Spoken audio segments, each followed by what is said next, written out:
రూపాయల కన్నా రూపం గొప్పది, వేల కన్నా వినయం గొప్పది, లక్షల కన్నా లక్షణం గొప్పది, కోట్ల కన్నా కొనలేని మన విద్యార్థి జీవితం గొప్పది. కృషి ఉంటేనే మనుషులు ఋషులవుతారు. ఎవరైతే కృషి చేస్తారో వారికి అదృష్టం ఎదురు చూస్తుంది.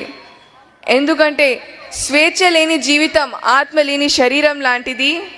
అందుమూలాన మీరు భారత భావి పౌరులు, మీ చేతిలో భావి భవిష్యత్తు ఉంది. కావున మీరందరూ కష్టపడి చదువుకోవాలి. ఇంకా దేవుడు మనకు విజయాలు అందివడు, కానీ విజయాలకు కావలసిన శక్తి సామర్థ్యం ఇస్తాడు. అది మీ అందరిలో ఉంది. దీనిని మీ గురువులు ఆశీస్సులతో వినియోగం చేసుకోవాలి. తల్లిదండ్రులు గౌరవముని అంటారు, ఎందుకంటే వాళ్ళు ఎలా ఉన్నా తన బిడ్డలు మాత్రం సుభిక్షంగా ఉండాలి అని వాళ్ళు శ్రమిస్తారు. సో వాళ్ళు చేసే